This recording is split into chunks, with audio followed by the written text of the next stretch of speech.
கர்த்தர் நல்லவர், அவர் கிருபை என்றும் உள்ளது.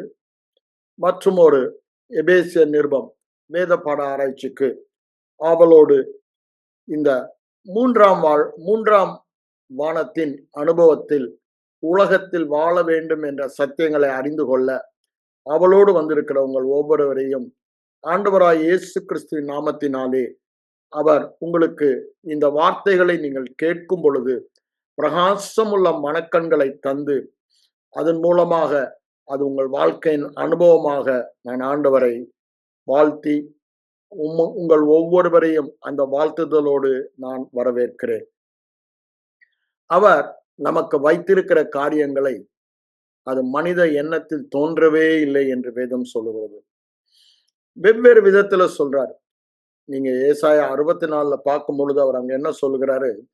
தேவனை தவிர ஒருவனும் தேவன் நமக்கு ஆயத்தம் பண்ணினதை அறியவில்லை என்று சொல்லுகிறார்.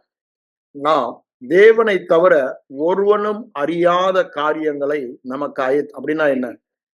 அது அவ்வளவு மகா பெரியதாக இருக்கிறது, அவ்வளவு அற்புதமாக இருக்கிறது, அதை நம்மால அறிந்து கொள்ளவே முடியாத அளவுக்கு. அதனாலதான் சொல்றாரு, உன்னதங்களிலே ஆவிக்குரிய சகல ஆசீர்வாதங்களினாலும் நம்மை ஆசீர்வதித்திருக்கிறார். இந்த ஆசீர்வாதத்தை தேவனே அன்றி ஒருவரும் முழுவதுமாய் புரிந்து கொள்ளவோ அறிந்து கொள்ளவோ முடியாது என்று வேதம் சொல்கிறது. அதாவது தம்மில் அன்பு கூறுவர்களுக்கு, தம்மை விசுவாசிப்பவர்களுக்கு என்று வேதம் தெளிவாய் சொல்லுவதெல்லாம் இந்த மாபெரும் பாக்கியம். தேவன் நமக்கு கல்வாரி சிலுவை மரணம் உயிர்த்தெழுதல் மூலமாக ஆயத்தம் பண்ணின ஆசீர்வாதங்களை சொல்லுவதை நாம் பார்க்கலாம். இந்த ஆசீர்வாதம் சொல்லப்பட்டபடினால நாம் இந்த ஆசீர்வாதங்களில் தொடர்ந்து நாம் வாழ்கிறபடினால அந்த ஆசீர்வாதத்தின் தொடர்ந்து வாழ்கிற வாழ்க்கைதான் மூன்றாம் வானத்தில் பூமியில் வாழ்கிற அனுபவம். மூன்றாம் வானம் என்று நான் சொல்லும் பொழுது எதை சொல்லுகிறேன்? நமக்கு மேலாக இருக்கிற ஆகாய விரிவு, அதற்கு மேலாக இருக்கிற இடத்தில் தான் 2ஆம் வானத்தில் சாத்தான கூட்டம் இருக்கிறது என்று சொல்கிறார்கள். 3ஆம் வானம் பரலோக தேவனுடைய சிங்காசனம் என்று சொல்லப்படுகிறது. ஏனென்றால் சாத்தான் இன்னும் நரகத்துல தள்ளப்படலை, அவன் 2ஆம் வானத்துல தான் இருக்கான். ஆனால் நாம் 3ஆம் வானத்தின் அனுபவம், பவுல் சொல்லல 3ஆம் வானம் வரை எடுத்துக் கொள்ளப்பட்டேன் என்று, அந்த அனுபவத்தை நாம் பூமியில் பெற வேண்டுமானால் நமக்கு தேவையெல்லாம் பரிசுத்த பவுலடிகளார் சொல்வது போல எபேசியர் 1ஆம் அதிகாரத்துல சொல்றல்ல, பிரகாசமுள்ள மனக்கண்கள், அது ஒண்ணுதான் நமக்கு தேவை. அந்த பிரகாசமுள்ள மனக்கண்கள் இருந்தால் நாம் பிரகாசமுள்ள மனக்கண்களின் மூலமாக நமக்கு கொடுக்கப்பட்ட, நமக்கு ஆயத்தம் பண்ணி நமக்கு தரப்பட்ட காரியங்களை அறிந்து கொள்ளலாம். இந்த எபேசியர் 1ஆம் அதிகாரம் 3ஆம் வசனம் சொல்வது, நம்முடைய கர்த்தராகிய பிதாவாகிய தேவனுக்கு ஸ்தோத்திரம், அவர் கிறிஸ்துவுக்குள் உன்னதங்களிலே ஆவிக்குரிய சகல ஆசீர்வாதங்களினாலும் நம்மை ஆசீர்வதித்து இருக்கிறார் என்று சொல்லுகிறார். நம்ம அநேக நாட்களாக இதை நாங்கள் வெவ்வேறு கோணங்களில் பார்த்து கொண்டிருக்கிறோம். ஏன் இது இவ்வளவு நாள் நாம் எடுக்க வேண்டி இருக்கிறது என்றால், இந்த வசனம் இருதயத்திலே ஆழமாக பதிந்து விட்டால் ஒரு உறுதி, ஒரு நிச்சயம், ஒரு வெளிப்பாடு வர வேண்டும். அப்போ சூழ்நிலை என்னவா இருந்தாலும் மனம் அலசல் படாமல், காற்றினால் அலைகிற கடலின் அலை போல ஒரு நேரம் ஓங்கியும் அடுத்த நேரம் இறங்கியும் காணப்படாது. ஏன்? மனதிலே இந்த வசனம் வேரூன்றி நிலைநாட்டப்பட்டபடியால், அது ஆழமாக தோண்டி நம்முடைய இருதயத்தில் நாட்டப்பட்டபடியால், ஐம்புலன் உணர்வினால் காண்பதல்ல, இந்த இருதயத்திலே வருகிறதே அந்த வெளிப்பாடு, அந்த வெளிச்சம், அந்த உறுதி, அந்த நிச்சயத்தில் நாம் வாழ வேண்டும். அந்த நிச்சயத்தில் வாழும் பொழுதுதான் அது நம்முடைய வாழ்க்கையிலே வெளிப்படும். நன்றாக அறிந்து கொள்ள வேண்டும், இந்த சொல்லப்பட்ட ஆசீர்வாதம் நம்முடைய வாழ்க்கையிலே வெளிப்படுவதற்கு முன்பாக, திரும்ப நான் சொல்றேன், இந்த ஆசீர்வாதத்திற்கு எதிர்மாறான வாழ்க்கை நாம் வாழ்ந்து கொண்டிருக்கலாம். இந்த ஆசீர்வாதம் சொல்லுவது பூமியில் உள்ள சகல ஜாதிகளிலும் உன்னை மேன்மையாக வைப்பார். அப்படிதானே? ஆனா இப்போ நான் கடைசி வாரம் அதை தான் உங்களுக்கு சொல்லிக் கொண்டிருந்தேன். நாம் இப்பொழுது பார்க்கும் பொழுது அதற்கு எதிர்மாறாக இருக்கலாம். பூமியில் உள்ள ஜாதிகளில் ஒரு சாதாரண மக்களை போல நாம் காணப்படலாம். இந்த ஐம்புலன் அறிவு என்ன சொல்லும்? நாம் காண்கிறதிலே நான் ஒன்றுமில்லாதவன், எதுவுமே இல்லாதவன் என்று வெளி தோற்றத்தை பார்த்து அதுதான் மெய் என நம்மை நம்ப வைக்கும், அல்லது இருதயத்தில் அந்த நிச்சயத்தை உறுதியை தரும். ஆனா ஆண்டவர் சொல்லுவது என்ன? சகல ஆசீர்வாதங்களும் ஆசீர்வதித்தார். ஆனா ஐம்புலன் அறிவு சொல்லும் இது நடக்கிறதுக்கு சான்ஸே இல்லை. ஏன்? உன்னுடைய சூழ்நிலையை பார். உன்னோடு இருந்த பரிசுத்தவான்களின் வாழ்க்கையில் நடந்த காரியங்களை பார் அப்படின்னு தான் சொல்லும். அது பிசாசின் நயவஞ்சகம், தந்திரம். அவன் இந்த சுவிசேஷத்தின் ஒளி, அப்படிதானே? இந்த சுவிசேஷத்தின் ஒளி என்ன? சுவிசேஷத்தின் ஒளி, சுவிசேஷத்தின் ஒளிதான் சகல ஆசீர்வாதங்களினாலும் நான் ஆசீர்வதிக்கப்பட்டிருக்கிறேன் என்று. அப்படின்னா என்ன அர்த்தம்? யார் சகல ஆசீர்வாதங்களினாலும் ஆசீர்வதிக்கப்பட்டவர்? தேவன் ஒருவரே ஆசீர்வாதத்தின் ஊற்று. அந்த இடத்தில், அந்த ஸ்தானத்தில் நாம் இருக்கிறோம். நம்முடைய பகுத்தறிவு அல்லது இந்த ஐம்புலன் அறிவு சொல்லும் நான் அவ்வாறு இல்லை என்றுதான் சொல்லும். என்ன சொல்லும்? நான் அவ்வாறு இல்லை. என் சூழ்நிலையை பார், எனக்கு நடக்கும் காரியங்களை பார், அவைகளுக்கு எதிர்மாறாக இருக்கிறது. ஆனா ஆபிரகாமை பாருங்க, நம்புகிறதற்கு ஏதுவே இல்லாதிருந்தும் நம்பிக்கையோட விசுவாசித்தான். ஏனுங்க? தேவ வார்த்தை, தேவ வார்த்தை, தேவ வார்த்தை ஒருபோதும் தவறாததா இருக்கிறது என்று ஆண்டவரே சொல்லுகிறார். அப்படிதானே? யோவான் 10:34-35 வாசிக்கும் பொழுது நீங்கள் தேவர்கள் என்று அவர் சொல்வதற்கு காரணம் என்ன? இந்த சுவிசேஷத்தின் ஒளியிலே நம்மை பார்த்தோமானால் நம்ம எப்படிதான் இருக்கோம்? தேவர்களாகத்தான் இருக்கிறோம். கிறிஸ்துவின் முகத்தில் உள்ள அறிவாகிய சுவிசேஷத்தின் ஒளியிலே நம்மை பார்க்க வேண்டும்.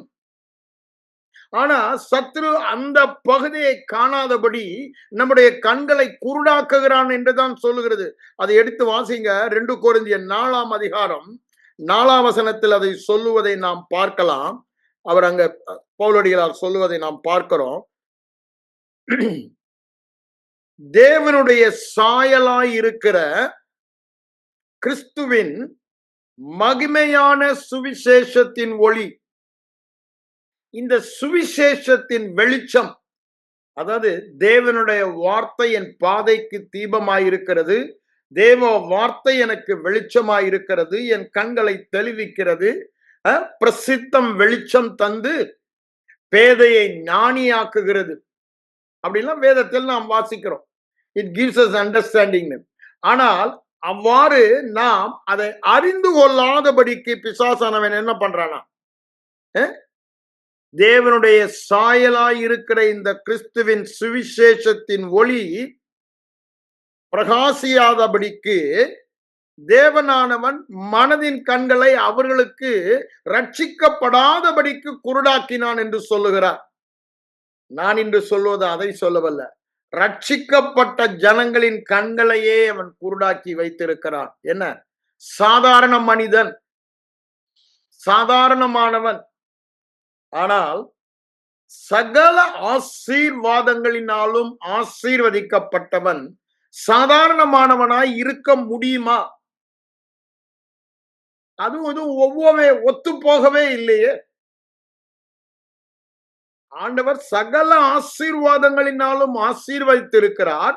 பூமியில் உள்ள சகல ஜாதிகளிலும் சகல ஜனங்களிலும் உங்களை மாத்திரம் என்ன அழகா சொல்றாருங்க. தமக்கு சொந்தமான ஜனமாக தெரிந்து கொண்டார். அப்படித்தானே சொல்றாரு. நீங்க பாருங்க.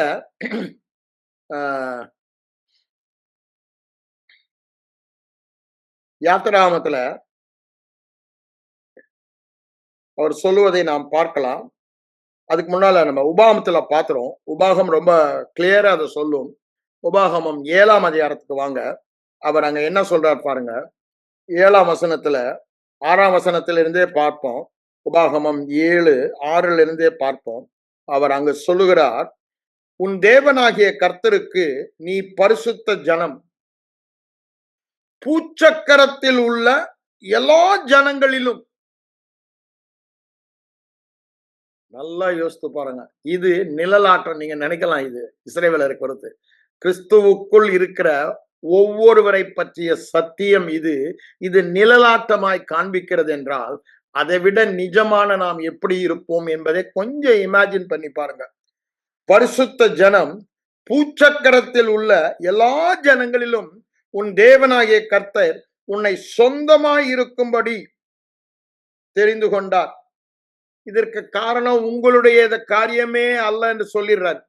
எல்லாமே அவருடைய கிருபை என்று சொல்லிவிட்டு தான் அங்க 14ஆம் வசனம் வரும்பொழுது என்ன சொல்லுகிறார் பாருங்க. சகல ஜனங்களை பார்க்கிலும் நீ ஆசீர்வதிக்கப்பட்டிருப்பாய். நம்பர் கஷ்டமா இருக்குல்ல. 99 வயசுல ஆபிரகாம்கிட்ட வந்து சொல்லும் பொழுது, உன் சந்ததி வானத்தின் நட்சத்திரத்தை போல் இருக்குன்னு சொன்னா, அதுக்கு நம்புகிறதுக்கு சான்ஸே இல்லைனாலும் அவன் நம்பிக்கையோட விசுவாசித்தான். அவன் தான் விசுவாசத்தின் தகப்பன். இப்ப சொல்றாரு, சகல ஜனங்களை பார்க்கிலும், சகல ஜனங்களை பார்க்கிலும், அததான் திரும்ப திரும்ப அவர் அங்க சொல்லுவதை நாம் பார்க்கிறோம். நீங்கள் ஆசீர்வதிக்கப்பட்டவர்கள்.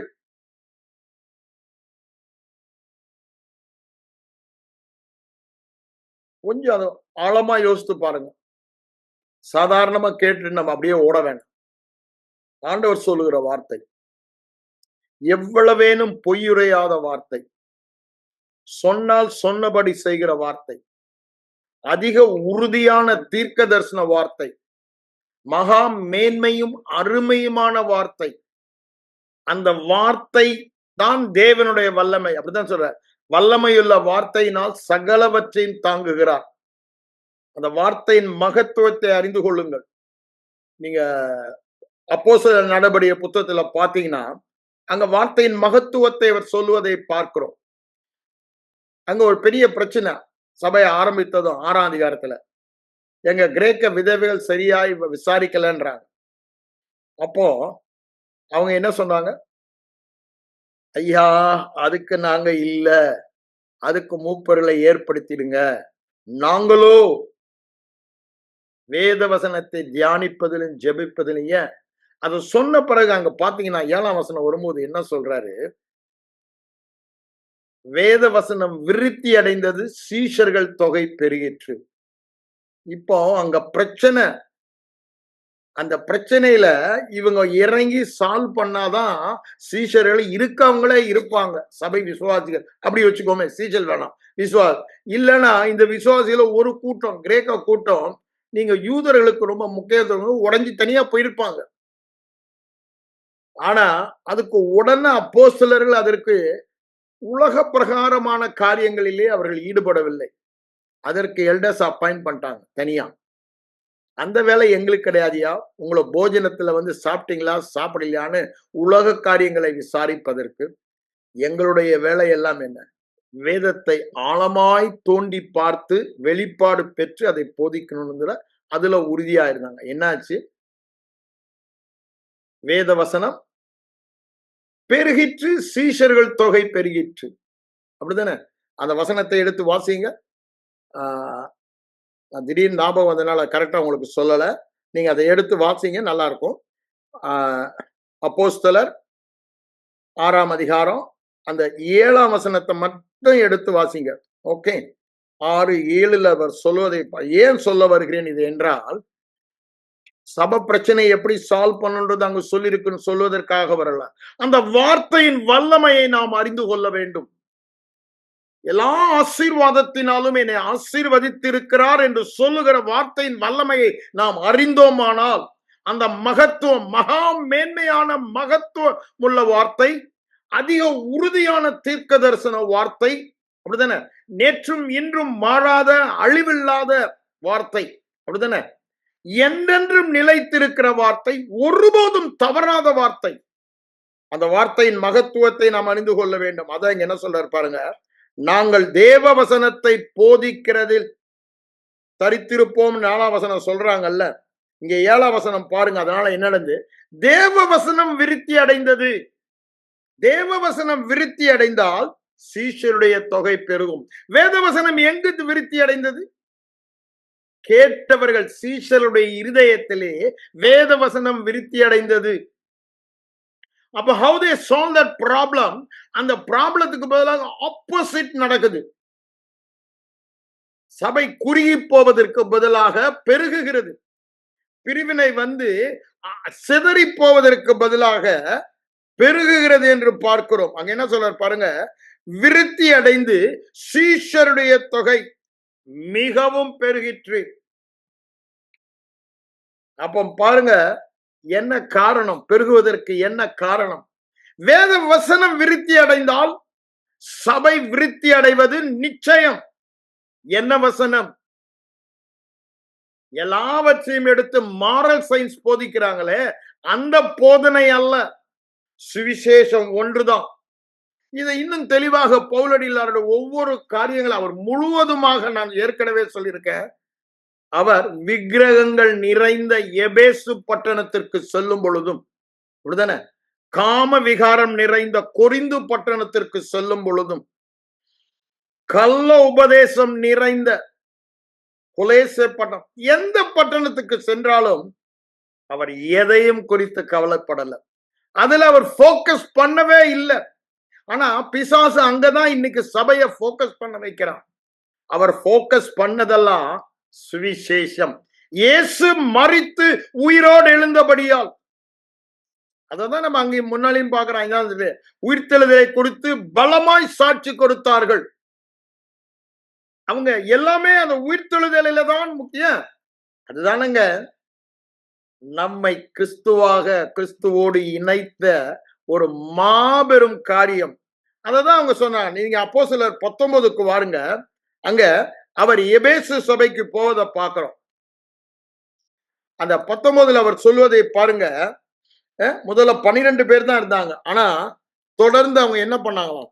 3 மாதம் அளவு. 8ஆம் வசனம், தேவனுடைய ராஜ்யத்துக்கு அடுத்து சுவிசேஷம், தேவனுடைய ராஜ்யத்தின் சுவிசேஷத்தை குறித்து சம்பாஷணை பண்ணி புத்தி சொன்னாங்க. அங்க கொஞ்சம் பிரச்சனை வந்தனால பக்கத்துல என்ன பண்ணாங்க, திறன் என்னும் ஒருவருடைய வித்யாசாலையில அனுதினமும் இதை சம்பாஷித்து கொண்டு வந்தார்கள். 2 வருஷம் சுவிசேஷத்தை தான் சொன்னாரு, வேற எந்த ஒரு காரியம் சொல்லவில்லை. இப்ப என்ன ஆச்சுன்னு பாருங்க. ஆசியாவில் கூடியிருக்கிற யூதரும் கிரேக்கரும் ஆகிய எல்லோரும் கர்த்தருடைய வசனத்தை, அப்போ வசனம் பெருகினதை நாம் அங்கு பார்க்கிறோம். ஏன்? அவர்கள் ஒன்றிலே உறுதியாய் இருந்தார்கள். இந்த சுவிசேஷம் சொல்லும் சத்தியம், கிறிஸ்துவின் முகத்தில் உள்ள அறிவாகிய சுவிசேஷத்தின் ஒளி பிரகாசம் இராதபடி அவன் குருடாக்குகிறான். அப்ப நம்முடைய வேலை என்ன? இந்த சுவிசேஷத்தின் ஒளியை சொல்லுவது மாத்திரம், வெளிச்சத்தை கொடுப்பது மாத்திரம்தான் நம்முடைய வேலை. ஏன் இதை சொல்ல வருகிறேன்? அதிலேதான் வல்லமை இருக்கிறது. அதனாலதான் பவுலடிகளார் என்ன சொல்றாரு, கிறிஸ்துவின் சுவிசேஷத்தை குறித்து நான் வெட்கப்படேன். விசுவாசிக்கிற எவனுக்கும் இந்த சுவிசேஷம் சொல்லும் நற்செய்தியை தன் வாழ்க்கையிலே வெளிப்படுத்தும் வல்லமை அதில் இருக்கிறது என்று சொல்லுகிறார். என்ன வல்லமை? சுவிசேஷம் என்ன சொல்லுகிறது? கிறிஸ்துவின் சாயலில் நான் இருக்கிறேன், நானும் கிறிஸ்துவும் ஒன்றாயிருக்கிறோம். கிறிஸ்துவுக்குள் நான் இருக்கிறபடியால் அதே ஆசீர்வாதத்தால் நான் தேவ ஆசீர்வாதத்தால் சாதாரண ஆசீர்வாதம் அல்லது. பழைய உடன்படிக்கையிலே பார்க்கும் பொழுது அங்க என்ன சொல்றாரு? ஒவ்வொரு கோத்திரத்துக்கும் ஒவ்வொரு ஆசீர்வாதத்தை யாக்கோபு மோசே சொல்வதை பார்க்கிறோம். வித்தியாசமான ஆசீர்வாதங்கள். ஆனா இங்க நமக்கு என்ன? புதிய உடன்படிக்கையில சகல எவ்ரிதிங் டுகெதர் அந்த ஆசீர்வாதம் சொல்றாரு. அந்த ஆசீர்வாதித்தல் சொன்ன வார்த்தையின் வல்லமையை நாம் அறிந்து கொள்ள வேண்டும். அதன் மகத்துவத்தை நாம் அறிந்து கொள்ள வேண்டும். அது இருதயத்திலே ஒரு உறுதி நிச்சயம் கொடுக்கும் வரை அதை தியானிக்க வேண்டும். நாங்களோ அதுலதான் இருப்போம். ஊழியராக இருந்தாலும் சரி, விசுவாசம். அதனால இங்க பாருங்க, அவங்க வசனத்தை கேட்டார்கள், பெரிய அற்புதங்கள் நடந்தது. அர்த்தம் சொல்றாரு, விசேஷித்த அன்யூசுவல் miracles. No other word was preached and unusual miracles were happening. வார்த்தையின் வல்லமை நீங்கள் புரிந்து கொள்ள வேண்டும் என்பதற்காக இதை சொல்லுகிறேன். அற்புத ஊழியம் செய்யறத சொல்ல வரல நானு. அது நடந்தது. அது அப்படிதான் நடக்கும். மார்க் 16 அதிகாரத்துல அப்படிதான் சொல்றாரு. மத்தேயு 28 அதிகாரத்துல சொல்றாரு, நான் உயிரோடு எழுந்தேன்னு சொல்லிட்டு வானத்திலும் பூமியிலும் சகல அதிகாரம் கொடுக்கப்பட்டிருந்தது 18 சொல்றாருல. அததான் இங்க 16 மார்க் 16 வரும்போது, உலகம் எங்கும் போய் சுவிசேஷம் சொல்லுங்கள், சுவிசேஷம் சொல்லுங்கள், வேற இல்ல. அப்படிதானே? விசுவாசிக்கு ரட்சிக்கிறவர்களால் நடக்கும் அடையாளம், ரட்சிக்கிறவர்கள் இல்ல விசுவாசிக்கிறவர்கள் ரட்சிக்கப்படுவார்கள், அவர்களால் நடக்கும் அடையாளங்கள்னு சொல்றார். அப்ப எல்லாமே இந்த சுவிசேஷத்தின் வல்லமையினால் நடக்கிறது. சுவிசேஷத்தின் வல்லமையினால் தான் பிசாசுகளை துரத்துகிறார்கள், வியாதியஸ்தலை சுத்தமாக்குறார்கள், நவமான பாசல் எல்லாமே எங்க இருக்கிறது அந்த வல்லமை? அதனால்தான் பவுல் சொல்றாரு, கெட்டு போகிறவர்களுக்கு அது பைத்தியம், வேத வசனம் சுவிசேஷம் சொல்லுகிற காரியங்களை என் வாழ்க்கையில் நான் அனுபவிப்பதற்கு அதுதான் தேவ பலன் என்று சொல்லுகிறார்.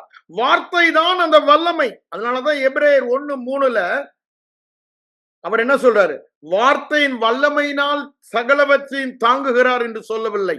வல்லமை உள்ள வார்த்தை, ஆண்டவருடைய வல்லமை அவருடைய வார்த்தையாகிய சுவிசேஷத்தில் இருக்கிறது. அந்த வார்த்தை இன்று என்ன நம்மை பார்த்து சொல்லுகிறது? சகல ஆசீர்வாதங்களினாலும் உன்னை ஆசீர்வதித்திருக்கிறேன். பூமியில் உள்ள சகல ஜனங்களை பார்க்கிலும் நீங்கள் ஆசீர்வதிக்கப்பட்டு இருக்கிறீர்கள். உங்களை மாத்திரம் எனக்கு சொந்தமாய் இருக்கும்படி, பரிசுத்த ஜனமாய் இருக்கும்படி தெரிந்து கொண்டபடினாலே உங்களை சகல ஜனங்களை பார்க்கிலும் ஆசீர்வதித்து மேன்மையாக வைத்திருக்கிறேன் என்று சொல்லுகிறார். இங்க அந்த வசனம் கிரியை செய்ததுனாதான் நடந்துச்சு. ஏன் வசனத்தின் வல்லமை சொல்றேன். 20ஆம் வசனத்திலும் பாருங்க என்ன சொல்றாரு? இவ்வளவு பலமாய், இவ்வளவு பலமாய், இந்த வார்த்தை எவ்வளவு பலமாய் கிரியை செய்யும் என்பதை அங்கு சொல்லுகிறார். இந்த வார்த்தை இவ்வளவு பலமாய் எப்படி முந்தின வசனத்துல சொல்றாரு பாருங்க, மாய வித்தக்காரங்க, அது வரைக்கும் அதுதான் பெருசுன்னு எபேசு பட்டணத்துல கிரேக்கர்கள் நினைத்து கொண்டிருந்தார்கள். எல்லாம் அங்கதான் ஓடுவானுங்க. எங்க மந்திரவாதி இருக்கான், எங்க ஜோசியம் இருக்கான், இந்த மாய வித்தக்காரங்க பின்னாடிதான் போவாங்க. It was such a great power. Paul அங்க போயிட்டு இந்த மாய வித்தையை கட்டுகிறேன், இதை நான் உடைக்கிறேன். ஒன்னும் பண்ணலங்க, ஒன்னும் பண்ணதா போடல. சுவிசேஷத்தை பிரசங்கித்தார்.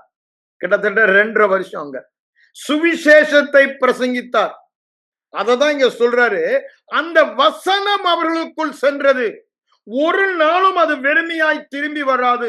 என் வாயிலிருந்து புறப்படுகிற வார்த்தை வெறுமையாய் என்னிடத்தில் திரும்புவது இல்லை. அது நான் விரும்பின காரியம் வாய்க்கும்படி நான் அனுப்பின காரியத்தை பரிபூர்ணமாய் செய்து முடிக்கும் என்று சொல்லுகிறார்.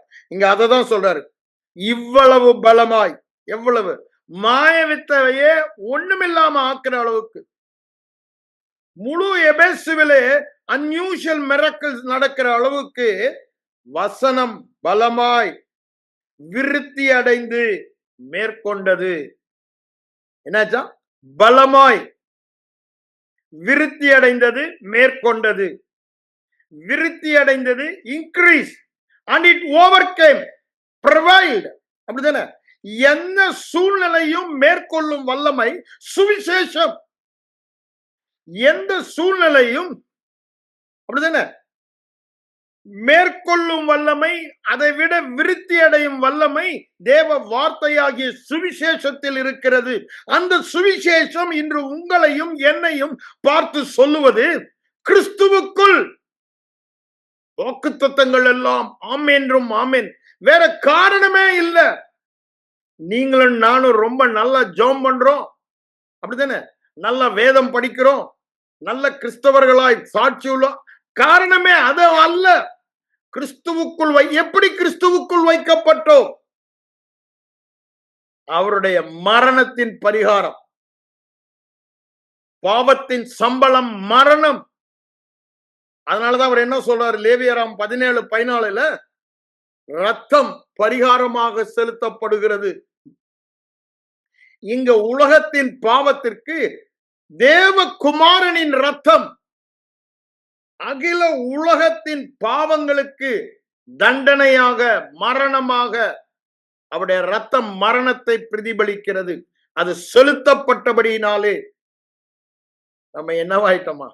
அவரோடு இணைக்க. ஏன் நீதிமானாக்கப்பட்ட? ஏன் அவர் உயிரோடு எழும்பும் போது என்ன நடந்தது? அவர் நீதி உள்ளவர் என்று விளங்கப்பட்டார். ஏன் நீதி உள்ளவர் என்று அவர் விளங்கப்பட்டார்? அவர் பாவமே செய்யவில்லை, பாவமானார். பாவம் அவர் மேல் சுமத்தப்பட்டது. அதற்கான தண்டனையாகிய மரணத்தையும் ஏற்றுக்கொண்டார். அவர் பாவம் இல்லாத நீதிமான் என்பவராக உயிரோடு எழுந்தார்.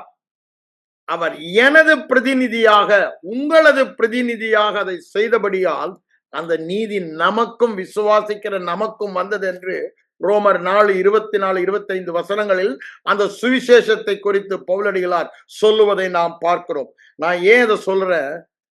வசனம் விருத்தி அடைந்து, வசனம்தான் இன்க்ரீஸ் ஆகும், அதுதான் மேற்கொள்ளும்.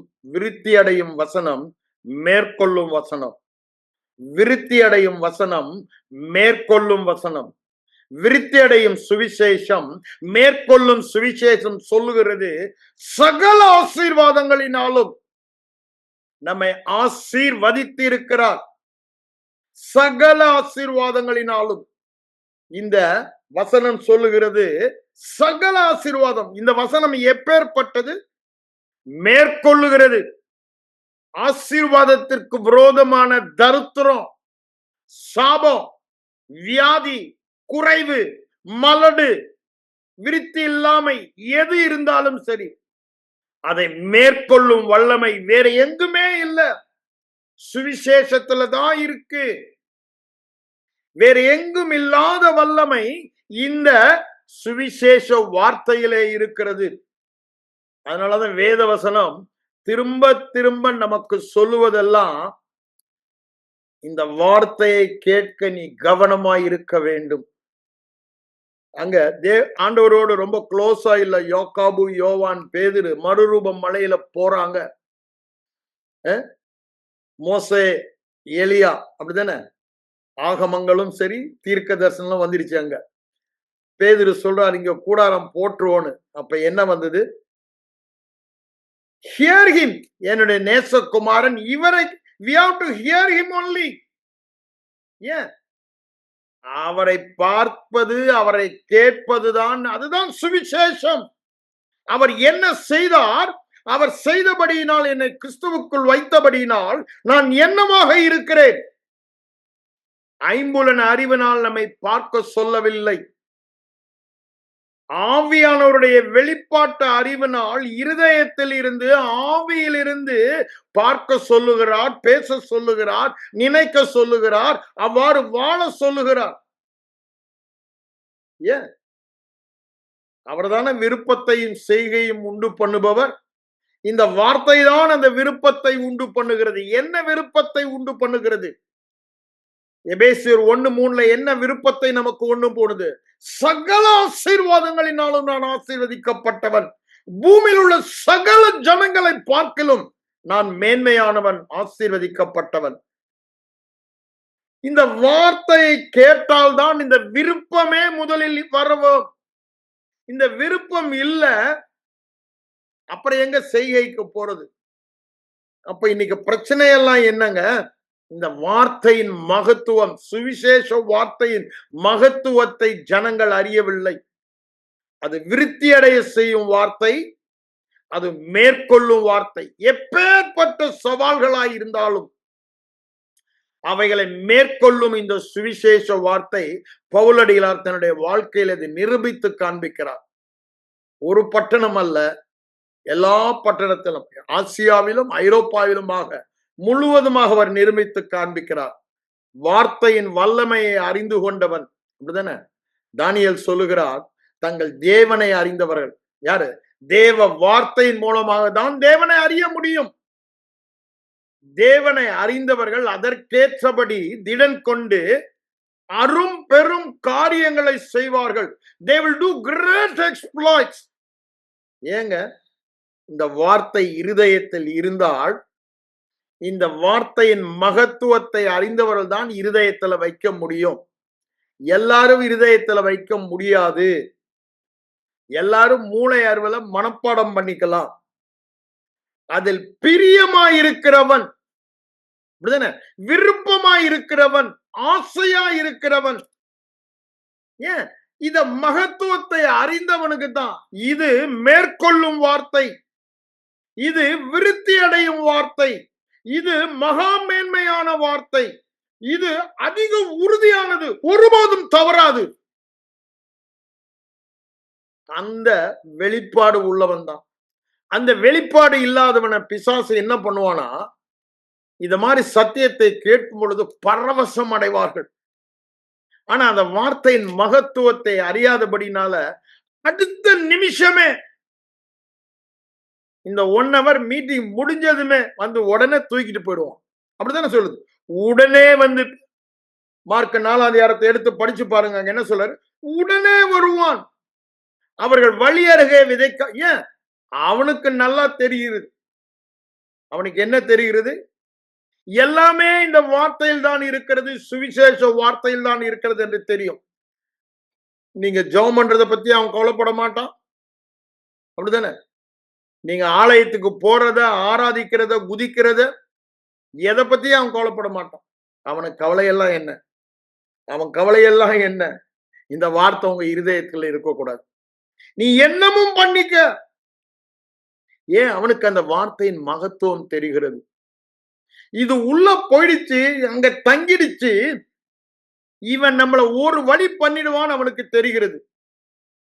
இது உள்ள போகாத வரைக்கும் சரி, இந்த உலகத்துல என் நாள் வர வரைக்கும் அவனை போட்டு நான் பாடுபடுத்தினேன், பாடுபடுத்தி கொண்டு இருப்பான். அதனாலதான் எவனை விழுங்கலாமோ வென்று. அப்படின்னா என்ன? எவன் வார்த்தையின் மகத்துவத்தை அறியல, வார்த்தை மேல அவனுக்கு பிரியம் இல்ல, எவனுக்கு ஆசை இல்ல, அவனை விழுங்கலான்னு தான் அவன் சுத்திட்டு அலைகிறான். எல்லாரையும் அல்ல. வார்த்தை மேல விருப்பம் உள்ளவன், பிரியம் உள்ளவன், ஆசை உள்ளவன அவனுக்கு நல்லா தெரியும். அவன் வந்து அப்படி மேலோட்டமா கேட்கிறவன் இல்ல. அப்படிதானே? நுனிப்புள்ள மேயிற மாதிரி மேயிறவன் இல்ல. ஆழமாய் தோண்டி, அப்படிதானே? ஆழமாய் தோண்டி பவுண்டேஷன் போடுறவன், கற்பாறையின் மேல்றாருல, அந்த இடத்துல அப்படித்தான் சொல்றாரு. வந்து கேட்டு ஆழமாய் தோன்றி அஸ்திபாரம் போடுகிறவன், அவனை தொட முடியும். இவன் ஆழமா தோண்டலையே, அப்படியே மேற்போல கேட்டு அப்படியே போயிடுறான். அவ்வளவுதான், காரியம் நடக்காது. நம்ம எல்லாம் நினைச்சுக்கிறோம் ஆண்டவர் வார்த்தை வசனத்துல சொன்னபடினால அவர் நிச்சயம் செய்திருவாருன்னு நினைக்கிறோம். அப்படின்னா எல்லா கிறிஸ்தவனும் இன்னைக்கு எப்படி இருப்பாங்க யோசித்து பாருங்க. பூமியிலே பெரிய ஐஸ்வர்யவான்கள் கிறிஸ்தவர்களா தான் இருக்கணும். அப்படி இல்லையே. ஏன்? இந்த வார்த்தை உங்கள் விசுவாசமாக மாற வேண்டும். அதற்குத்தான் இதை நான் சொல்லிட்டு இருக்கேன். அந்த பிரியம் வரணும். அந்த வார்த்தையின் மகத்துவத்தை முதல்ல அறியணும். அந்த வார்த்தையின் மகத்துவத்தை நாம் அறிந்து கொண்டோம். அது நிச்சயமாய் மேற்கொள்ளுகிற வார்த்தை, நிச்சயமாய் விருத்தி அடைகிற வார்த்தை, நிச்சயமா என் வாழ்க்கையில எப்போங்க இதெல்லாம் நிறைவேறுவதற்கு முன்பாக, என் ஐம்புலன் அறிவினால் நான் அறிவதற்கு முன்பாக இந்த வார்த்தை சொல்லுகிறபடி இருக்கிறேன் என்ற உறுதி, ஒரு நிச்சயம், ஒரு வெளிப்பாடு, விசுவாசம் இருதயத்தில் வர வேண்டும். குருட்டு விசுவாசம் அல்ல. திரும்பவும் நான் சொல்ல வர்றதுதான், குருட்டு விசுவாசம் அல்ல. குருட்டு விசுவாசம் என்ன? தேவன் சகல ஆசீர்வாதங்கள் எல்லாம் ஆசீர்வதிப்பார் என்று சொல்லி இருக்கிறார், ஆகவே என்னை ஆசீர்வதித்து விடுவார் நினைச்சுக்கிட்டு இருந்தா நடக்காது. அந்த சுவிசேஷ வார்த்தை பிரியமாய் இருந்து, இரவும் பகலும் தியானமாய் இருந்து, தன் இருதயத்திலே, உண்மையும் நன்மையுமான இருதயத்திலே காத்து கொள்ளுகிறவனே பொறுமையுடனே 30, 60, 100 கனி கொடுக்கும் என்று சொல்லுகிறது. இந்த வேத வசனம் ஒரு விதை. ஆண்டவர் அப்படித்தான் இதெல்லாம் நடைபெறும் என்று சொல்லுகிறார். வேத வசனம் சொன்னபடினால் ஆட்டோமேட்டிக்கா நடப்பார் போவதில்லை. ஏசாயா 55லயும் அதுதானே சொல்றாரு. எப்படி மழையும் மாரியும் பொழிந்து பூமி, அப்படி போல இந்த என் வாயிலிருந்து புறப்படுகிற வசனம் அப்படிதான் கிரியை செய்யும். இங்க விதைக்கிற ஓமையிலே அததான் சொல்றாரு. பாருங்க, விவசாயி பாருங்க, அவன் சும்மா இருந்தா காரியம் நடக்குமா? ஆண்டவர் என்னை ஆசீர்வதிப்பாருங்க சொல்லிட்டாருங்க. பூமியில உள்ள சகல ஜாதியில ஆசீர்வாதம் சொல்லியிருக்காருன்னு சொல்லிட்டு அவன் படுத்து தூங்கினாங்க, என்ன நடக்கும்? அவன் விதைக்கணும்ன்றது அவனுக்கு தெரியும். விதைத்தாதான் அறுவடை வரும்னு, விதைத்து தண்ணீர் பாய்ச்சணும்னு அவனுக்கு தெரியும். விளைய செய்கிறவர் கர்த்தர், அது எப்படின்னு எனக்கு தெரியும். ஆண்டவனே செய்யறாண்டுவான், அப்படிதானே? ஆனா விதைக்கணும். நம்ம ஆளுங்க என்ன பண்ணுது? விதைக்கிறதுலதான் தப்பு விட்டுறோம். என்னத்தை விதைக்கணும்? சகல ஆசீர்வாதங்களினாலும் என்னை ஆசீர்வதித்து இருக்கிறார். இத தொடர்ந்து நீங்க விதைக்கணும். எப்போ? இருதயத்தில் அது நிலைத்து இருக்கிறோம். வாலிபர்களே என்ன சொல்றாரு? 1 யோவான் 2:14 என்ன சொல்றாரு? வாலிபர்களே, நீங்கள் பொல்லாங்கனை ஜெயித்தீர்கள், நீங்கள் பலவான்கள். ஏன்? வேத வசனம் உங்களில் நிலைத்து இருக்கிறது. இந்த பகுதியிலே பாருங்க, அந்தந்த விதை அந்தந்த ஜாதியை தான் முளைக்கணும். ஆதியாகமம் 1ஆம் அதிகாரம் 13ஆம் வசனத்திலே சொல்லிட்டாரு, அப்படிதானே? அந்தந்த ஜாதி. இப்ப என்ன ஜாதி பார்த்துக்கிட்டு இருக்கோம்? நம்ம ஆசீர்வாதத்தின் ஜாதியை பார்க்கிறோம். வியாதி நேரத்தில் சுகமாக்கும் ஜாதி. ஒவ்வொரு வார்த்தையும் ஒவ்வொரு ஜாதி. ரட்சிப்பின் வசனங்களை உங்களுக்கு சொல்லுவான். கொர்நேலியுக்கு தேவதூதன் சொல்றான், பேதுருவலைன்னு சொல்லி. அது ரட்சிக்க, பாவ மன்னிப்பு பெற்று தேவ ஜனமாய் புது சிருஷ்டியாய் மாறுகிற அந்த ஜாதியான வசனங்கள் என்று சொல்லுகிறது. உங்களுக்கு எந்த ஜாதியான வசனங்கள்? இப்ப நம்ம எந்த ஜாதியை பார்த்து கொண்டு இருக்கிறோம்? எந்த வகையை பார்த்து கொண்டு இருக்கிறோம்? ஆசீர்வாதம் என்ற ஜாதி, ஆசீர்வாதம் என்ற வகை. அந்த விதையை நம்ம விதைத்தாதானங்க நடக்கும். அந்த விதை சொல்லுவதெல்லாம் என்ன? அவர் சாபமானபடியினாலே நானும் நீங்களும் ஆசீர்வதிக்கப்பட்டோம் என்று சொல்லுகிறது. அவர் தரித்திரர் ஆனபடியினாலே நாம் ஐஸ்வர்யம். வேற காரணமே இல்ல. இத விதைக்காம எப்படி அது உங்க வாழ்க்கையில வெளிப்படும்? அதான் சொல்ல, அந்தந்த விதை, ஒரு விதை விதைச்சா ஒரு பெரிய மரமாகி எவ்வளவு பழங்களை கொடுக்கிறது. விதைக்கிறவனுக்கு விதையும் புசிக்கிறவனுக்கு ஆகாரத்தையும் கொடுக்கிறது ஒரு விதை. அப்போ நம்ம இந்த ஆசீர்வாத விதைகள் எவ்வளவு இருக்கிறது? ஆபிரகாமுக்கு உண்டான ஆசீர்வாதம் நமக்கு வரும்படி, அப்படிதானே? அவருடைய சந்ததியாகிய கிறிஸ்துவை ஆசீர்வதிப்பேன் என்று சொன்னாரே, அவருடைய சந்ததியாகிய கிறிஸ்துவின் மூலமாக நமக்கு வந்தது. இந்த விதைகளை எல்லாம் எடுத்து தியானித்து இருதயத்திலே விதைக்க வேண்டும். அது நம்ம இருதயத்திலே ஒரு படமாக வேண்டுமானால் அந்த ஷேடோவுக்கு தான் போனோம். என்ன? நிழலாட்டமாக பழைய உடன்படிக்கையிலே சொல்லப்பட்டதை பார்க்க வேண்டும். அங்க என்ன சொல்றாரு? சகல ஜனங்களிலும் உம்மை பரிசுத்த ஜனமாக எனக்கு தெரிந்து கொண்டேன்றார். நீங்க மாத்திரம்தான் அப்படின்றாரு. அந்த காரியம் பாத்தீங்கன்னா ரொம்ப ஆச்சரியமா இருக்கும். திரும்ப திரும்ப அப்படிதான் அவர் சொல்றாரு. நீங்க பரலோகத்தை பூமியிலே வாழ முடியும் என்று சொல்லுகிறார். உபாகமம் 11ஆம் அதிகாரத்துல அது சொல்லுவதை பார்க்கலாம். உங்கள் நாட்கள் எப்படி இருக்குமா? பரலோகம் பூமியில வாழ்ற நாட்கள் மாதிரி இருக்குன்னு சொல்றாரு அங்க. ஏன்? அது ஆண்டவரே அப்போ அந்த வார்த்தைகளை எல்லாம் இருதயத்திலே விதைக்க வேண்டும். நம்ம ஆசீர்வாதத்தை பார்க்கும்போது போன வாரம் பார்த்தோம். 28ஆம் அதிகாரம் உபாகமத்துல அந்த நிழலாட்டத்துல முழுமையா நமக்கு காண்பிக்கிறாரு. அவர் முழுமையா காண்பிக்கிறனால நமக்கு அதுல எந்த ஒரு குழப்பம் இல்லாத அளவுக்கு இப்படிதான் ஆசீர்வாத வாழ்க்கை என்பதை நம்ம பார்க்கணும்னா பழைய உடன்படிக்கை நிழலாட்டத்திலே அவெல்லாம் நமக்கு திருஷ்டாந்தமாக எழுதப்பட்டு இருக்கிறது. அங்க 26:19 வரும்பொழுது சொல்றாரு, பூமியில் உள்ள அங்கேயும் அதுதான் சொல்றாரு.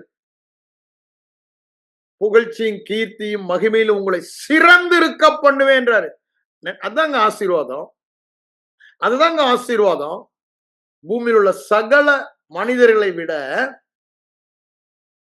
அவருக்கு பரிசுத்த ஜனமாக தெரிந்து கொள்ளப்பட்டவர்கள், சொந்த ஜனமாக, சொந்த சம்பத்தாக தெரிந்து கொள்ளப்பட்டவர்கள் புகழ்ச்சியிலும் கீர்த்தியிலும் மகிமையிலும் சிறந்திருக்க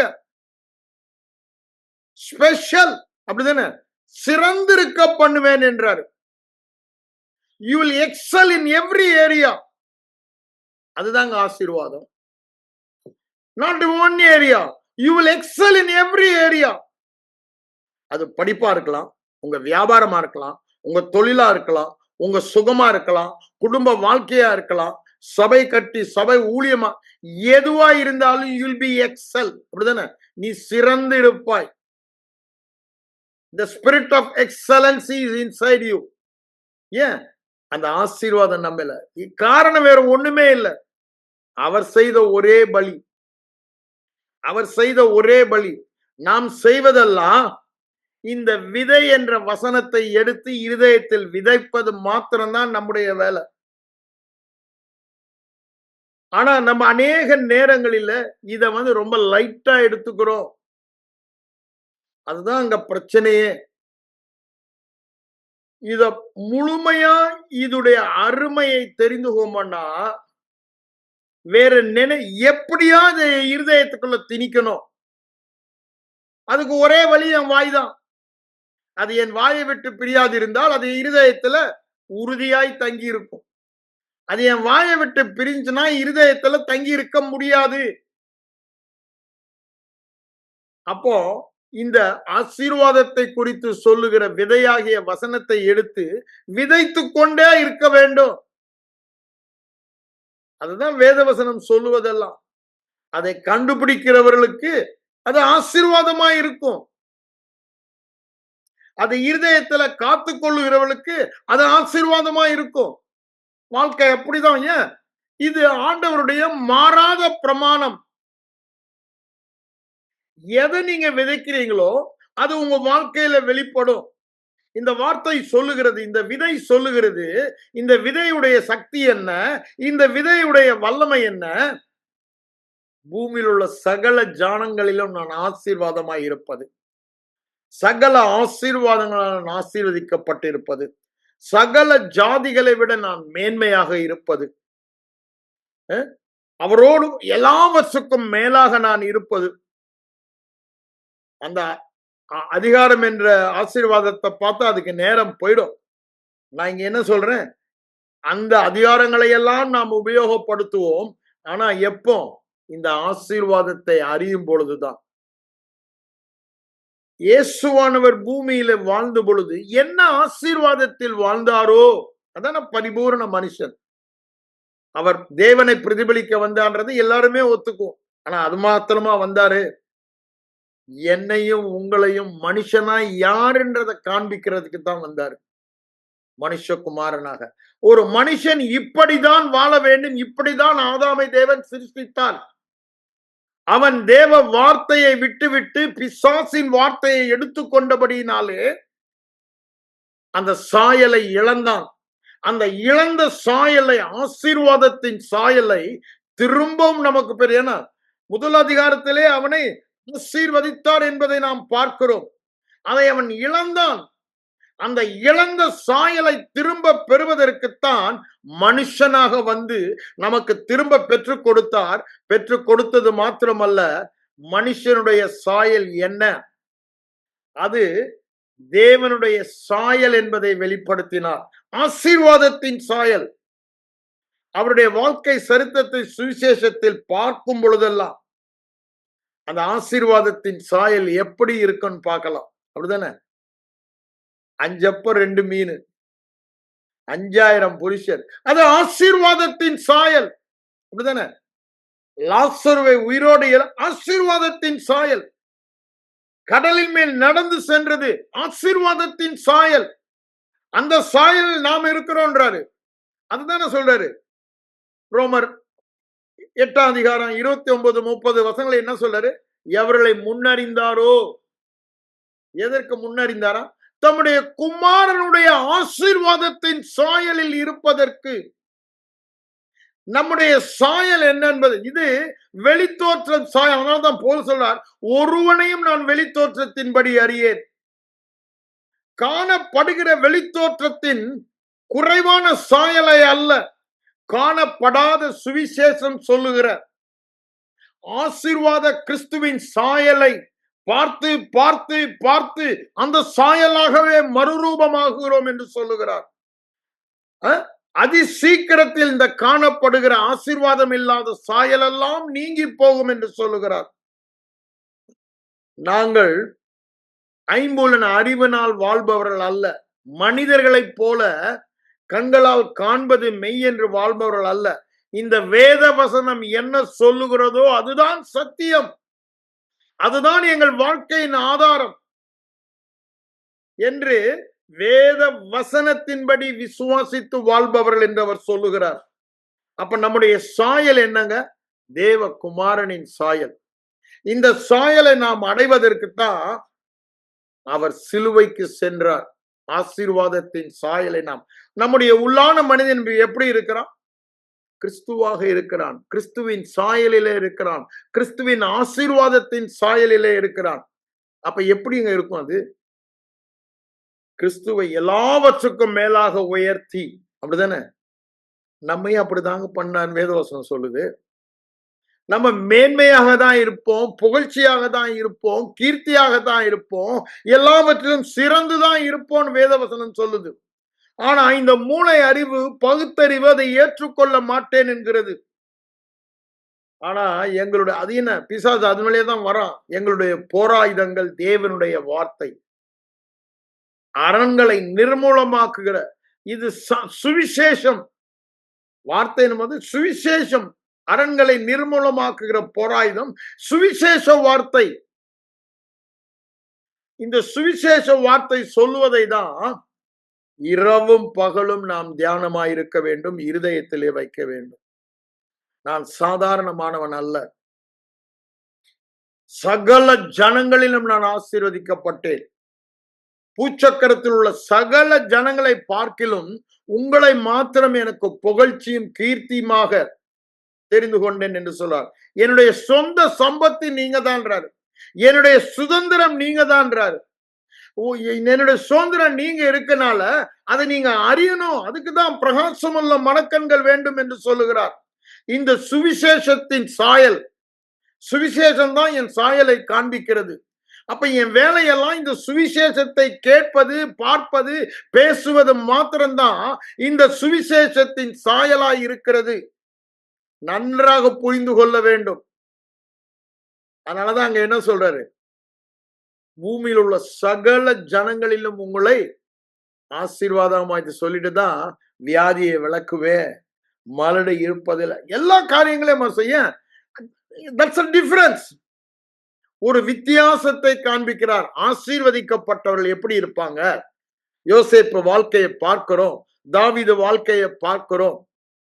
தாவீதுக்கு நிச்சயமான ஆசீர்வாதங்களை நமக்கு தருவேன், கிருபையினால வருகிறது ஆசீர்வாதம் சொல்ற.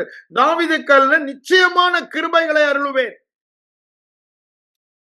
அதான் அங்க ரொம்ப தெளிவாய் சொல்வதை பார்க்கலாம். அப்போஸ்தலர் 13ஆம் அதிகாரத்துல பாருங்க, அங்க பவுலடிகளார் அந்தியோகிய சபையில பிரசங்கிக்கும் போது திரும்ப சொல்வதை பார்க்கலாம். எதனால? இன்று நான் உம்மை ஜெனிப்பித்தேன் சொல்றாரு. இயேசு உயிரோடு எழும்பொழுது நம்மை ஜெனிப்பித்தார். அவரை உன்னதங்களில் உட்கார பண்ணும்போது அப்ப பாருங்க, அந்த சாயலில் நம்மை இணைத்து விட்டார். கிறிஸ்துவின் சாயல் வேறு, நம்முடைய சாயல் வேறுனே இல்ல. அதே சாயலில் தான் நம்ம இருக்கிறோம். அதனாலதான் திரும்பவும் நான் என்ன சொல்றேன், நீங்க வேதத்தை எடுத்து பாருங்க. நான் கடகடன்னு சில காரியங்களை சொல்றேன் பாருங்க. உபாகமம் 2ஆம் அதிகாரத்துல என்ன சொல்றாரு பாருங்க. 7ஆம் வசனத்துல, உன் தேவனாகிய கர்த்தர் உன் கைக்கிரிகள் எல்லாம் உன்னை ஆசீர்வதித்து வருகிறார். இருதயத்துல விதைங்க இந்த விதைய. நான் என்ன செய்தாலும் ஆண்டவர் ஆசைய அந்த ஆசீர்வாதத்தின் சாயல் நான் இருக்கிறேன். ஒண்ணுமே உனக்கு குறைவுபடவில்லை. பார்ப்பதெல்லாம் நான் குறைவா பார்க்காதீங்க, வார்த்தையை பாருங்க. அததான் நான் அங்க சொல்ல வருகிறேன். நீ கையிட்டு செய்கிற வேலையெல்லாம் உன்னை ஆசீர்வதித்து வருகிறார். ஒண்ணுமே உனக்கு குறைவுபடுவதில்லை என்று சொல்லுகிறார். 6ஆம் அதிகாரத்துக்கு வாங்க. அங்க என்ன சொல்றாரு பாருங்க. நீ கட்டாத பெரிய பட்டணங்கள், நிரப்பாத சகல நல்ல வஸ்துகள் நிரம்பிய வீடுகள், வெட்டாமல் வெட்டப்பட்டு இருக்கிற துறவுகள், நடாத திராட்சை தோட்டங்கள், ஒளிய தோப்புகள். 6ஆம் அதிகாரத்துல 11ஆம் வசனத்துல சொல்றது நம்ம பார்க்கிறோம். இதெல்லாம் தேவன். 7ஆம் அதிகாரத்துல நம்ம ஏற்கனவே 6ஆம் வசனத்துல வாசித்தோம், 14ஆம் வசனத்துல நம்ம வாசித்துட்டோம். அதை நாம் சொல்வதை பார்க்கிறோம். 8ஆம் அதிகாரத்துல என்ன சொல்றாரு பாருங்க. தாழ்ச்சி இல்லாமல், குறைவே இல்லாமல் அப்பம் புசிக்கத்தக்க ஒன்றும் குறைவு இல்லாத தேசம் என்று சொல்லுகிறார். 8:9 அவரே ஐஸ்வர்யத்தை சம்பாதிக்க பலனை தருவான் 18 சொல்வதை பார்க்கிறோம். அடுத்ததுல பாருங்க என்ன சொல்றாரு.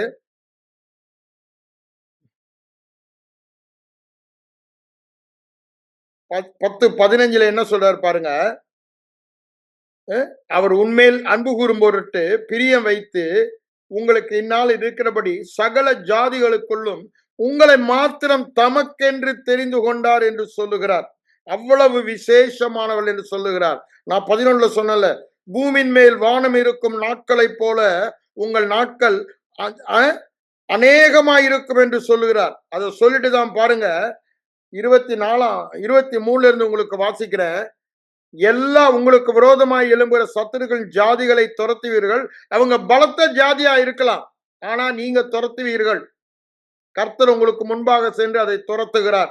ஏற்கனவே அவைகளை மேற்கொண்டு விட்டார். புதிய உடன்படிக்கையில உங்கள் உள்ளங்கால் மிதிக்கும். நீங்க விசுவாசிக்கிறதை எல்லாம் உங்களுடையதா இருக்கும். ஒருவனும் உங்களுக்கு எதிர்த்து நிற்பதில்லை. இதெல்லாம் ஆசீர்வாதத்தின் சாயல் என்பதை உங்களுக்கு சும்மா மேலோட்டமாய் நான் காணி, நீங்க ஆழமா அதை நீங்க தியானிங்க. காண்பித்துக் கொண்டே போகிறேன். 15ஆம் அதிகாரத்துக்கு வாங்க. 6ஆம் வசனத்துல என்ன சொல்றாரு பாருங்க. நீ கர்த்தர் உன்னை ஆசீர்வதிப்பதினால் என்ன பண்ணுவ? கடனே வாங்க மாட்ட. ஆசீர்வாதத்தின் சாயல். ஜாதிகளை நீ ஆளுவாய், ஆளப்பட மாட்டாய். ஒன்றும் உன்னை ஆளுவதில்லை, உன்னையோ அவர்கள் ஆளுவதில்லை. 10 என்ன சொல்றாரு பாரு. நீ கையிட்டு செய்கிற கிரியைகள் எல்லா காரியங்களிலும் உன்னை ஆசீர்வதிப்பார். ஆசீர்வாதத்தின் சாயல். படத்தை பார்த்துக்கிட்டே வாங்க. 18ஆம் வசனம். நீ செய்யும் எல்லாவற்றிலும் உன்னை ஆசீர்வதிப்பார். அதுக்கு முந்தின அதிகாரம் கடைசி வசனத்திலையும் பாருங்க. நீ செய்யும் வேலையெல்லாம் தேவனாகிய கர்த்தர் உன்னை எத்தனை தடவை வருது பாருங்க. செய்வது எல்லாம் whatever you do will be a blessing. அதுதான் உங்க சாயல். 16-15 என்ன சொல்றாரு பாருங்க. உனக்கு உண்டான எல்லா வரத்திலும், உன் கையிலுடைய எல்லா கிரியிலும், எல்லா வரத்திலும் whatever concerns you, whatever you do, கர்த்தர் உன்னை ஆசீர்வதித்தபடியினால். அப்போ ஆசீர்வாதத்துக்கு எல்லையே இல்லாமல் அவர் அங்க சொல்லிக்கொண்டே நாம் போவதை பார்க்கிறோம். 26க்கு வாங்க. நேரம் எல்லாம் டக்கு நான் முடிச்சிடறேன் 5 நிமிஷத்துல. 24 அந்த சாயில பாருங்க. நான் உண்டு பண்ணின எல்லா ஜாதியிலும், அப்படிதானே, எல்லா மனிதர்களிலும் நம்ம என்ன பண்ணோம்? புகழ்ச்சி, கீர்த்தி, மகிமையில் சிறந்திருக்க பண்ணுகிறார். 28க்கு வாங்க. நான் திரும்பி வேகமா அங்க போயிடுறேன். பூமியில் உள்ள சகல ஜனங்களிலும் உன்னை மேன்மையாக வைப்பார்.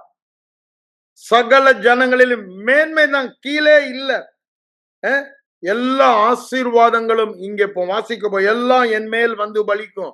இத ஒவ்வொரு வாயில சொல்லிக்கிட்டே, இப்ப நான் சொன்ன வசனங்கள்லாம் எடுத்து எழுதி, நான் சொன்னேன்ல, கிறிஸ்துவுக்குள் இருக்கிறபடியால் இவைகள் எல்லாம் ஆமேன் என்றும் ஆமேன் என்றும் எனக்கு இருக்கிறது என்று, இப்படிதான் நான் இருக்கேன்னு இந்த சாயல வேத வசனத்துல பார்க்கணும்னா, வாயை திறந்து சொல்லும் போதுதான் அந்த படம் இருதயத்துல உருவாகும். சொல்ல சொல்ல சொல்ல சொல்ல அந்த பரதயம் உருவாயிடுச்சுன்னா அது ஆட்டோமேட்டிக்கா வெளிப்படும். இது மாறாத தேவனுடைய பிரமாணம். அதனாலதான் சொல்றேன், என்ன சொல்றாரு பாருங்க, ஆசீர்வாதங்கள் எல்லாம் என் மேல் வந்து பலிக்கும். நான் எங்க இருந்தாலும் ஆசீர்வாதம் என்று 3ஆம் வசனத்துல சொல்றாரு. எனக்கு சம்பந்தமான ஆடு மாடு என் புள்ள குட்டி எதுனாலும் என்னவா எல்லாவற்றிலும் ஆசீர்வதிக்கப்பட்டும், ஒன்ல கூட ஆசீர்வாதம் இல்லைன்ற இடமே இல்லை. அப்படின்னு என்ன, அங்க எங்கேயுமே இது சரியில்லை, இது நொல்ல, அது தொல்ல, இவங்க கொஞ்சம் மிஞ்சி மிஸ்டேக், அங்க ஒண்ணுமே, everything perfect, everything perfect and complete ஷலோம், நத்திங் மித்திங், நத்திங் புரோக்கன். உனக்கு சம்பந்தமான எதுவா இருந்தாலும் சரின்னு சொல்றாரு. அது மட்டும் சொல்றாரா, நீ என்ன கை வைக்கிறியோ அதெல்லாம் தொட்டியும் ஆசீர் அப்படின்னா, நீ வைக்கிறதெல்லாம் ஆசீர்வாதம், கைட்டு செய்யற வேலையெல்லாம் ஆசீர்வாதம். நீ எங்க வந்தாலும் ஆசீர்வாதம், நீ போனாலும் ஆசீர்வாதம். அடுத்தது என்ன சொல்றாரு பாரு, உன் சத்துரு ஒரு வழியா வந்தானா 7 வழியா ஓடணும். நல்ல மனதில் அது இருந்துச்சுன்னா, பிரச்சனைகள் சவால்கள் வரும் பொழுது பிசாசு நோ, அவன் 7 வழியா ஓடணும். அந்த ஆசீர்வாதத்தின் சாயல் நான் இருக்கிறேன். என்கிட்ட வந்தானா அவன் 7 மடங்கு திருப்பி கொடுக்கணும் திருட, இல்ல 7 வழியா அவன் ஓடணும். அததான் ஆண்டவர் நமக்கு வச்சிருக்க ஆசீர்வாதத்தின் சாயல். அப்ப என்ன சொல்றாரு பாருங்க, நீ எல்லா வேலையிலும் திருப்பி அதுக்கு வந்துட்டார். அதுக்கு தான் நான் வந்தேன். ஏட்டா, எல்லா வேலையிலும் உனக்கு ஆசீர்வாதம் கட்டளையிடுவார். எல்லா வேலையிலும் திரும்ப திரும்ப அதை சொல்றாரு.